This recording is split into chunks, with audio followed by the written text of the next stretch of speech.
Hello everyone, I am Tabrez sir, the teacher of English. Basic English translation के 10वें video class में आपका स्वागत है। आज हम आपके लिए लेकर आए हैं कि एडवर्ब और प्रोनाउन से बनने वाले वाक्यों का अनुवाद ट्रांसलेशन इंग्लिश में किस प्रकार किया जाता है। तो let us start this class with this slogan, अब स्पीक इंग्लिश रट के नहीं डट के। तो आज का हमारा आइडेंटिफिकेशन है कि एडवर्ब और प्रोनाउन है, था या गा। अब इसको अलग अलग स्ट्रक्चर ना बनाकर एक ही जगह मैंने समेट दिया है कि अगर है, हूँ, हो, तो आपको समझ जाना है कि ये इज़ एम आर का हम इस्तेमाल करेंगे।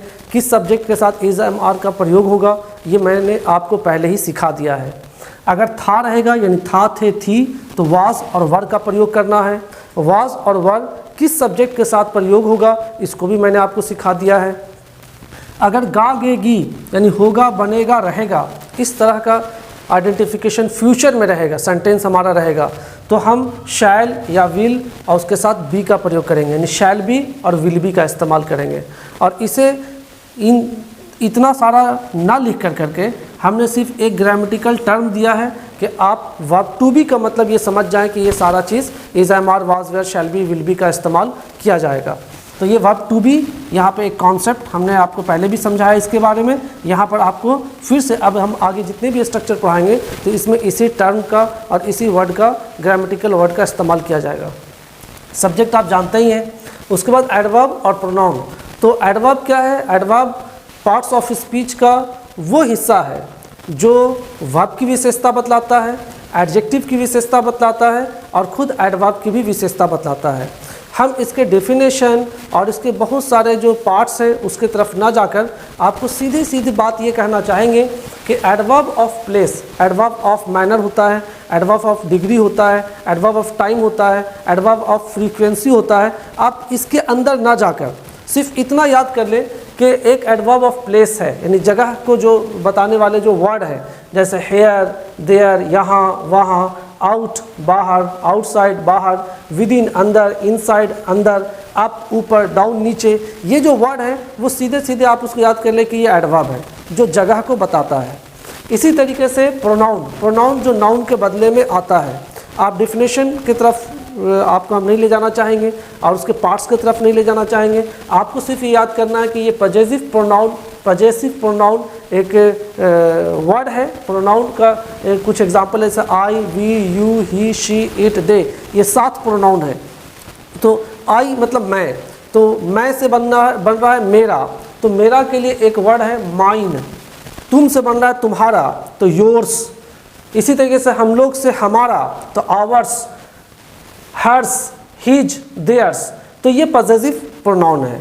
तो बस सीधे सीधे आपको याद रखना है कि ये जो एग्जांपल आपको बोर्ड दिया गया है तो ये एडवर्ब ऑफ प्लेस है और ये जो एग्जांपल है वो पजेसिव प्रोनाउन है। बाद में जब ग्रामर का चैप्टर जब आपको हम पढ़ाएंगे तो इसके बारे में विस्तार से इसका एक्सप्लेन किया जाएगा और हर चीज़ को खोल कर आप तक बातें पहुँचाई जाएगी, आपको सिखाया जाएगा। तो डियर स्टूडेंट्स, तो आज का स्ट्रक्चर है एडवर्ब और प्रोनाउन, है, था या गा से बनने वाले वाक्यों का अनुवाद किस प्रकार किया जाएगा। तो इसका स्ट्रक्चर है सब्जेक्ट, उसके बाद verb to be plus adverb या प्रोनाउन का इस्तेमाल होगा। वर्ब टू बी किसे कहते हैं मैंने समझा दिया। कुछ एग्जांपल लेते हैं। वह यहाँ है, वह क्या है? सब्जेक्ट, तो वह के लिए ही का इस्तेमाल करेंगे। है, इज का इस्तेमाल करेंगे। यहाँ, तो हेयर का इस्तेमाल करेंगे, ही इज़ हेयर, वह यहाँ है। वह यहाँ था, किसी पर्सन के बारे में बात हो रही है, he was here.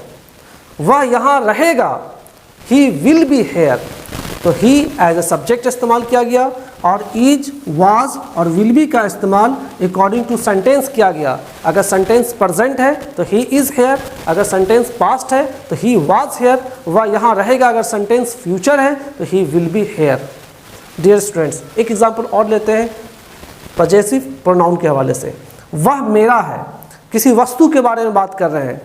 That is mine, वह के लिए दैट है, प्रेजेंट सेंटेंस है इज़, और मेरा तो माइन, दैट इज़ माइन, ये एक प्रोनाउन है। दैट इज़ माइन, वह मेरा है। वह मेरा था, दैट वाज माइन। वह मेरा रहेगा, दैट विल बी माइन। तो आप देख रहे हैं कि यहाँ पे इज का इस्तेमाल प्रेजेंट सेंटेंस के लिए किया गया, वाज का इस्तेमाल पास्ट सेंटेंस के लिए किया गया और विल बी का इस्तेमाल फ्यूचर सेंटेंस के लिए किया गया। इन दोनों वाक्यों में जो अंतिम वाक्य है हेयर, ये एडवर्ब है और इसमें जो आया माइन, ये प्रोनाउन है। तो ये एडवर्ब के एग्जाम्पल में देख लें, मैंने एडवर्ब के एग्जाम्पल में हेयर लिखा है, वह यहाँ है, ही इज हेयर।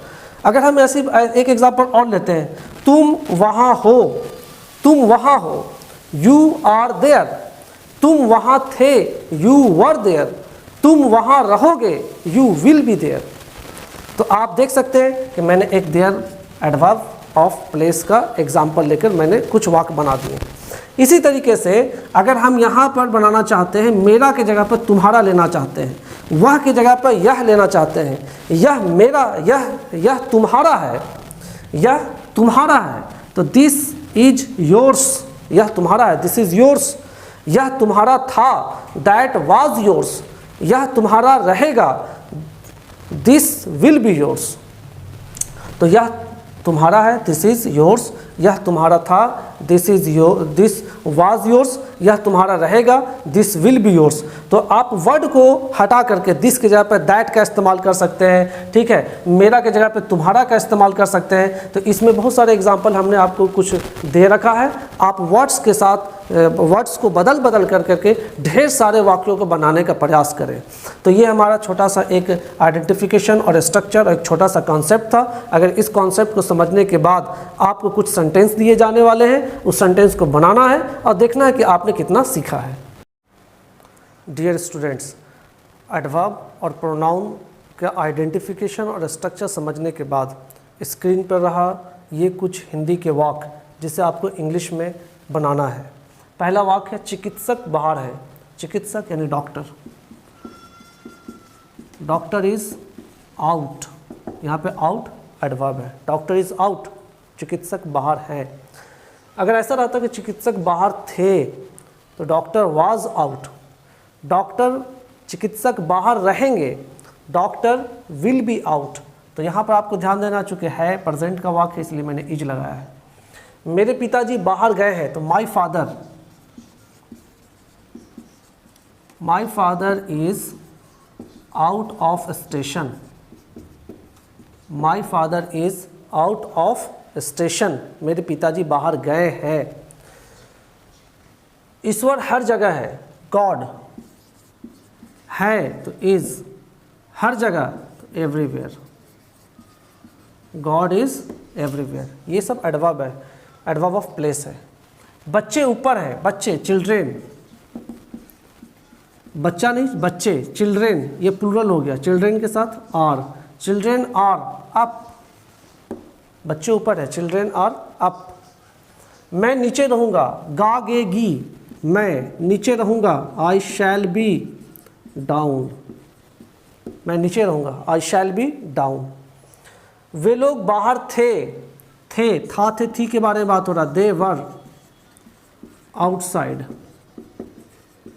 वे लोग बाहर थे, दे वर आउटसाइड। हम लोग अंदर थे, हम लोग वी थे, वर इनसाइड, वी वर इनसाइड या वी वर विदिन। मेरा मेरा है, तो मेरा माइन, ये एक प्रोनाउन है, माइन इज माइन, मेरा मेरा है। तुम्हारा भी मेरा है, तुम्हारा योर्स इज ऑल्सो माइन, तुम्हारा भी मेरा है, योर्स इज ऑल्सो माइन, तुम्हारा भी मेरा है। यह सब के लिए है, यह this is for all, this is for all, ये सब के लिए है। तो आप इस तरह के वाक्य का अनुवाद किस प्रकार बनाया जाता है मैंने आपको थोड़ा सा सिखाया, आप भी थोड़ा सा अभ्यास करें। ये थोड़ा थोड़ा ही सीखना आपको इंग्लिश अच्छा स्पीकर बनने में मदद कर सकता है। Thanks for watching this video. I hope कि अगर ये वीडियो आपको अच्छा लगा हो तो लाइक करें, कमेंट करें, शेयर करें और इस वीडियो को अगर आपने एक बार नहीं समझा तो 2 बार 3 बार इसको रिप्ले करके देखने का प्रयास करें। Thank you very much.